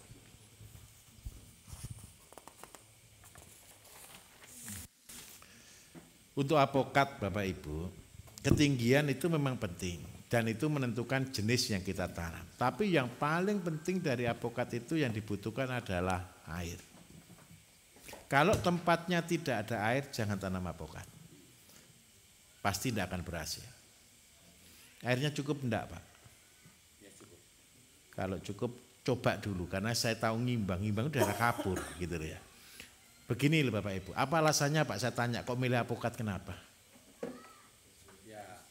Karena harga atau karena apa kira-kira? Karena ingin membutuhkan tanaman buah-buahan itu, kebun saya itu seluas 400 meter persegi Pak. Itu kita tanami semua buah gitu. Begini Bapak Ibu, untuk buah itu kalau planning saya juga punya planning jangka panjang Bapak Ibu. Saya sedang mempersiapkan benih apokat 1 juta pohon. Apokat itu saya tanam memang dataran menengah ke atas. Jadi mulai dari 300-400 ke atas sampai jenis-jenis apokat sampai di ketinggian 1000 meter. Kemudian yang kedua, untuk dataran rendah, apa yang saya tanam adalah mangga. Kenapa mangga akan kita galakkan? Saya minta maaf. Orang Indonesia kalau tanam mangga Bapak Ibu besar atau kecil pohonnya? Kalau pohonnya besar panennya susah atau tidak? Pakai alat atau tidak? Kalau pakai alat kira-kira luka atau tidak? Kalau seandainya grade masuk grade apa? Grade B atau C, betul ya? Ini saya bandingkan. Ketika saya belajar di Timur Tengah, pohon mangga Bapak Ibu ketinggian maksimal cuma 2 meter. 2 meter itu segini. Umurnya yang ditanam Bapak Ibu, itu semua sudah ditanam di planter bag. Mangganya adalah mangga cangkok semuanya. Jarak tanamnya 2 meter kali 2 meter. Banyak atau sedikit? Sebentar, saya ajak hitung-hitungan dulu. Kalau seandainya saya tanam 2 meter kali 2 meter, kan ketemu 4, berarti 1 hektar ketemu berapa ribu pohon? 2.500 pohon. Saya tanam 2.500 pohon. Karena ketinggiannya hanya 2 meter, panennya gampang atau tidak? Bisa milih grade enggak kira-kira? Bisa. Nah, pohonnya pohon cangkokan. Jadi di luar negeri Bapak Ibu, tanamnya itu di planter bag dulu semua. Setelah tanam di planter bag, umur 1,5 tahun, itu kan sudah mulai belajar berbunga. Sudah tinggi segini, 1 meter lebih sedikit itu sudah belajar berbunga. Baru ditanam di tanah. Setelah ditanam di tanah, tahun depan, jadi kalau ditanya tanam sekarang, tahun depan panen. Saya ulangi ya, tanam sekarang, tahun depan panen. Karena mindahnya, betul ya? Sebelumnya sudah 1,5 tahun. Oke, diklik dulu di sini. Klik dulu. Berarti yang harus kita lakukan apa? Bapak Ibu beli pohon yang sudah ada dicangkok. Setelah dicangkok tanam di planter bag, polybag besar. Setelah ditanam di sana 2 tahun, hampir 1,5 tahun, hampir 2 tahun, kan sudah besar pohonnya. Baru ditanam di lahan. Jadi yang ditanam tadi sudah berbunga atau belum? Hampir berbunga. Sehingga apa? Begitu ditanam, tahun depan sudah panen. Ketika sudah panen, digenjot. Apa yang digenjot? Pupuk horti diperbanyak, KCL diperbanyak, ZPT buah diperbanyak. Supaya apa? Buahnya banyak. Begitu dia buah banyak, satu pohon Bapak Ibu rata-rata tahun pertama mungkin antara 2 sampai 3 kilo. Tahun kedua bisa 6 sampai 10. Ketiga sudah bisa buah antara 10 hingga 30 kilo, tahun keempat sudah 50 kilo rata-rata per pohon. Tahun kelima dicabut, pensiun, ganti tanaman lagi, ganti baru. Caranya bagaimana? Sebelum ganti baru, tanaman yang awal tadi dicangkok satu.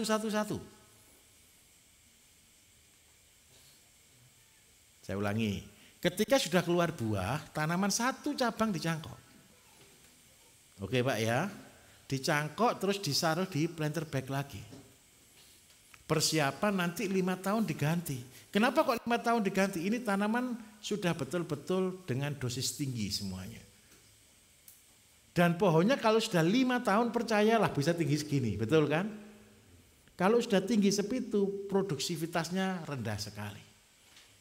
Terutama di kualitas. Nah sekarang saya hitungkan, kalau kita punya 2.500 pohon, kita buat rata-rata 10 kilo saja. Banyak atau sedikit rata-rata 10 kilo? Tidak terlalu banyak, 10 kilo itu berarti cuma 30 biji Pak buahnya. Berarti 2.500 kali 10 ketemu berapa ton? Betul ya, ditambah 0,1 ya. 2000 tambah 01, 25 ton. Kalau harga mangga seandainya kita buat rata-rata kalau kualitas bagus 5.000 saja. Berarti setahun dapat berapa? 125 juta. Panennya biaya mahal atau enggak? Enggak. Lah kalau Bapak Ibu sudah pinter, setahun dibuahkan 2 kali. Cara pinternya gimana? Drip irigasi mulai dipasang, pupuk mulai disetting. Nah, nanti Bapak Ibu kan buat KCL. Kalau sudah buat KCL itu Bapak Ibu sudah pemegang kunci mau dibuahkan kapan. Tapi ingat baik-baik ya, jangan memperkosa hak tanaman. Jadi boleh diperkosa setelah dikasih makan dulu. Setelah panen, pulihkan dulu 2-3 bulan, bahan sudah bagus, tutup pakai mulsa. Setelah itu semprot dengan KCL, dia stres, dia langsung buah. Ketika dia sudah mulai keluar bunga, kocor dengan ZPT banyak-banyak. Dia akan berbuah. Setahun 2 kali bahagia. Mimpi saya cuma satu. Petani Indonesia itu akan bahagia ketika panen mangga setahun 2 kali. Dan yang panennya tidak usah pohon sebesar ini Bapak Ibu. Pohon sebesar ini. Nanti setiap 5 tahun ganti tanam baru. 5 tahun ganti tanam baru. Itu untuk mangga. Tapi kalau untuk apokat minta maaf saya kurang rekomendasi. Ya Pak ya. Terus yang kedua daerah Bapak ini kapur. Kalau sudah daerah kapur ketemu mangga enggak usah disuruh manis. Enggak usah disuruh itu. Karena kapurnya sudah tinggi. Nah, terus yang ketiga kalau Bapak mau Cavendish, kalau mau tanam sudah terkena virus, mau tanam di bawah lagi, ya saya minta maaf. Kalau Bapak kepingin maksa tanam Cavendish, jangan tanam di bawah lagi. Tanamnya di atas tanah. Buatlah sawah palsu. Jangan gunakan tanah lokal. Gunakan kompos sama abu. Sudah Pak, selesai. Tidak terkena virus lagi. Terus yang ketiga, kalau mau tanam jagung, supaya tidak kena bule Bapak Ibu. Ya jangan dibuka paspornya Pak. Nanti turisnya datang. Bergurau. Sudah malam soalnya. Jadi kalau sudah terkena bule, benih apa yang paling bagus? Tidak ada. Karena semua jenis jagung hibrida pasti rentan kena bule. Ada jagung yang tidak kena bule, namanya jagung Madura. Benar Pak, jagung Madura itu tahan bule. Kenapa saya ngotot sekali? Walaupun jagung dengan kualitas produksi rendah, tapi saya ngotot. Bapak Ibu cek coba jagung kristal untuk merpati berapa harganya 1 kilo? 8.000 sampai 10.000, bisa 11.000. Kalau jagung merah biasa berapa harganya? 4.000 sampai 6.000. Harganya mahal mana? Jagung Madura atau jagung biasa? Jagung Madura. Ya bukan hanya doro balap Pak, doro-doro juga boleh. Jadi saya minta tolong, kalau Bapak kepengen buat jagung yang tahan bule, tanamlah jagung Madura. Terus adanya Pak, saya tidak suka jagung Madura karena pohonnya semampai. Semeter tidak sampai. Saya kepengen tetap jagung hibrida, saya kasih trik. Ini membantu tidak menyelesaikan. Ketika tutup pertama kali, tutup jagung Pak ya, dikejik kan dikasih benih. Tolong dikasih abu dan garam. Komposisinya 5 kilo abu, 1 kilo garam. Ini sudah luar biasa menjadi jawaban di banyak tempat. Abu dan garam. Abu apapun. Abu, kalau daerah Ngimbang sana pabrik gula itu banyak abunya Pak. Pabrik gula Ngimbang kan banyak abunya itu. Abu sekam boleh, abu dari tebu boleh Pak. Abu pabrik gula banyak sekali. Sekarang mereka lagi bingung juga buang abunya. Kalau dulu abunya pabrik gula laris untuk batu bata, sekarang ini yang buat batu bata kalah dengan hebel, sehingga apa? Abunya juga bingung buangnya. Jadi gimana? Ngambilnya di situ juga sulit pabriknya. Gampang Pak, pakai kelompok tani Pak. Kelompok tani hari ini berkuasa kok Bapak Ibu, tenang saja. Soalnya mereka juga bingung. Bisa diterima kira-kira? Oke, ayo mari di belakang, satu lagi. Bismillahirrahmanirrahim. Perkenalkan, nama saya Fitnur Rasid dari Gunung Kidul. Nah, langsung saja Pak. Jadi sekarang saya kesini perwakilan dari Karang Taruna Pak. Jadi di sana lagi pembersihan lahan, kami lagi panen untuk kompos, kami persiapkan. Nah rencananya Pak, di lahan itu dekat dengan sungai, tapi kondisi sungainya itu memprihatinkan, bukan kering tapi banyak limbah yang masuk ke situ. Limbah apa Mas? Ada pabrik tahu, ada tempe, kemudian kadang kalau pas hujan itu oli juga dimasukkan kayak gitu Pak.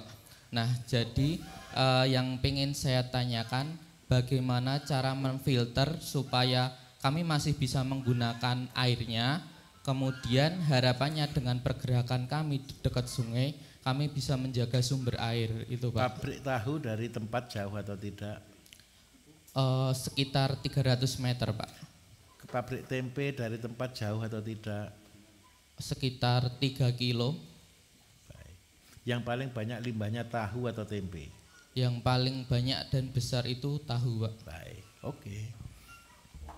Mungkin dan juga ini Pak, sekalian rekomendasi karena lahannya sekitar 3.000 meter, itu lahannya lebih tinggi dari sungai itu sekitar 100 meter. Alhamdulillah. Bagaimana cara menaikkannya, apakah pakai pompa atau ada yang cara lebih hemat energi, kemudian sama nanti tanamannya supaya rekomendasi apa aja secara integrated farming. Terima kasih. Assalamualaikum warahmatullahi wabarakatuh. Waalaikumsalam. Ini kasih pertanyaan kok susah sekali toh Mas.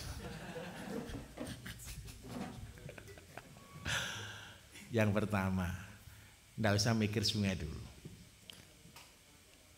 Dekati yang punya pabrik tahu. Pabrik tahu ini langsung ke sungai atau masih ada lokasi lain? Ada jarak sekitar berapa meter kira-kira? Langsung ke sungai Pak. Langsung ke sungai. sebenarnya setelah ditegur itu mereka kayak buat bak, tapi kan istilahnya kalau orang Jawa betah-betahan yang nunggu. Nah mereka sekarang udah mulai nyolong-nyolong lagi masuk ke sungai lagi. Sebentar, tinggi mana? Tahunya atau tanah sampean? Tinggi tanah saya, Pak. Wah, ini susah lagi saya ini. Gini, kalau ngambil air dari bawah 100 meter itu sudah mesti pakai sibel pump. Tapi kalau airnya kayak gitu, terus tanahnya cuma 3000 meter, untuk menghasilkan agak susah. Saya kasih solusi. Seandainya kalau dari bawah kan 100 meter, pabrik tahu ke tanah sampai 300 meter. Lebih enak mana? Beli 300 meter paralon aja didorong ke situ, limbahnya pabrik tahu. Dibalik sekarang. Kalau dulu kan dibuang di sungai. Sekarang bilang ke dia, buang ke tanah saya saja. Nanti saya kasih tahu caranya, lebih untung sampean daripada pabrik tahunya.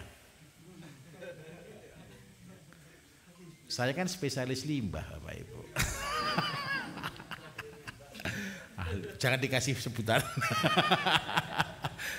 Biasanya auditor ini senang membuat sebutan-sebutan. Kalau kita sudah punya limbah pabrik tahu itu kenapa sih baunya enggak enak? Nomor 1, karbohidrat dikasih cuka jadinya asam, betul? Baunya jadinya apa? Asam. Kalau air tahu itu dibawa ke situ, buat perjanjian, tidak boleh disimpan. Air baru harus dikirim ke sana. Boleh minta rekomendasi ke kepala desa kan, berarti ya Karang Taruna kan agak berkuasa. Daripada dia buang ke sungai bermasalah, daripada dia buat bak bermasalah, limbahnya suruh dorong pakai pompa ke tempat sampean. Dijadikan apa Bapak Ibu? Ampasnya tahu. Yang pertama, begitu air sudah masuk di sini, buatkan kolam cacing. Kolam cacing. Kolam cacing itu kalau boleh buatnya itu seperti aliran sungai.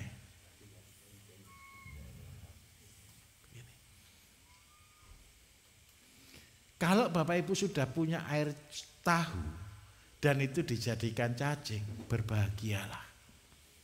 Karena cacing itu mahal.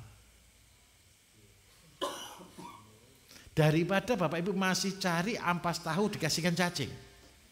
Ini Mbah Lurah Mertoyudan tadi cerita. Kalau di tempat saya ini bukan di tempatnya bapaknya, di daerah lain. Di belakang pabrik tahu itu sampai disewa mahal Mas untuk buat cacing. Nah sekarang mumpung orangnya kan enggak tahu. Ayo daripada di demo kasih pompa, airnya buang ke tempat saya aja gitu. Nanti hasilnya lebih besar ini daripada yang lain-lain. Sudah ini dulu sampai menghasilkan. Setelah ini menghasilkan, air terakhir ini kan asam. Supaya dia menjadi basa dikasih apa Bapak Ibu? Kapur gitu toh. CaCO3 itu. Terus habis gitu sekarang ekstrim dikasih H2O2 kan gitu kan? Jangan, kasih eceng gondok. Jangan dikasih asola, terbakar. Saya jamin 100%. Bapak Ibu buat fermentasi yang rasanya asam, yang baunya asam, dipupukkan di asola, selamat jalan. Langsung mati. Karena asola itu lemak ketemu cuka jadinya terbakar. Itu minus kali minus jadinya plus. Jadi nanti kapan-kapan ternyata pertanian juga butuh ilmu kimia sedikit-sedikit Bapak Ibu. Jadi saya minta tolong Mas, tanami bukan itu ya, dari asam ini tanami eceng gondok. Terus terakhir supaya menetralkan beri arang. Sudah punya air seumur hidup. Dikasih bonus tapi jangan cerita ke orang, cacingnya kalau dijual itu mahal. Orangnya jangan suruh nonton YouTube.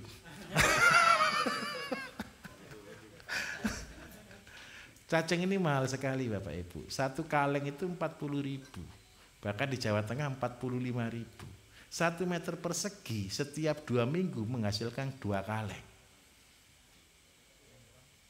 Jadi kalau seandainya kolamnya ini panjangnya sampai 20 meter, itu sudah passive income. Jadi per meter persegi menghasilkan anggap aja 90.000 per 2 minggu. Berarti 1 bulan 1 meter persegi 90.000 kali 2. Berapa? 180. Ini sudah duduk manis ini. Tinggal panjangnya diatur saja. Sewanya di dekat-dekat pabrik tahu, di dekat-dekat peternakan ayam, begitu Bapak Ibu, 1000 meter bisa 100 juta. Sewa tanahnya, kalau dia tahu. Diem-diem biar enggak tahu. Lah kalau sudah punya cacing, mau untuk apa? Terserah. Paham maksud saya? Yang jelas butuh cacing ini adalah pembibitan. Cupang, pembibitan lele, pembibitan gurami, butuh banyak cacing ini. Lah kalau seandainya cacing tidak laku, jangan bingung juga. Setiap pelihara ikan pasti butuh cacing. Ayam dikasih cacing bahagia tidak? Bahagia sekali. Bebek dikasih cacing, sorak-sorak bergembira. Kalau sudah punya cacing dengan protein sebegitu bagusnya, superfood. Padahal dari limbah. Saya kasih tahu sedikit Bapak Ibu. Kelihatannya grup ini besok kelihatannya ya. Enggak apa-apa ya, saya ceritain lagi sedikit untuk teman pengantar tidur. Pertama kali saya pelihara cacing, saya itu sumpek Bapak Ibu, bingung. Setiap malam jam 10, jam 11 malam sampai jam 12 saya tungguin itu cacing. Kan saya cuma taruh di ukuran 1 meter persegi. Kok enggak berkembang. Habis gitu yang keren lagi satu, kutu airnya langsung full gara-gara cacing. Saya sampai mau berpikir berpindah profesi. Saya juga punya pembibitan ikan Bapak Ibu di Halmahera. Jadi salah satu pakan alami terbagus itu kan kutu air. Kita kembangkan juga kan dapnia kayak gitu itu kan. Lah ini kutu air banyak sekali. Kepengin aja nyeseri ini kutu air. Nah, air tawar Pak. Terus habis gitu ketika saya sudah punya ini, saya jadi terinspirasi. Saya dulu pernah cari cacing itu cuma di got. Tahu di got ya? Got yang kotor sekali itu loh Bapak Ibu. Itu cacingnya banyak gitu. Padahal di situ kan ada ikan gadul. Tahu ikan gadul? Ikan kecil-kecil, ada siput, ada kutu air, juga ada banyak ikan-ikan yang lain. Tapi setahu saya cacing itu kita paneni terus-menerus tidak habis-habis. Walaupun predatornya habis. Itu membuat diri saya agak tenang sedikit. Terus satu hari tidak ada perubahan cacing. 1 minggu sudah full ternyata 1 kolam. Walaupun predatornya lebih banyak lagi. Katak datang. Katak dulu tidak ada, sekarang banyak. Namanya tahu itu siput, tahu ya? Keong ya? Banyak sekali di situ.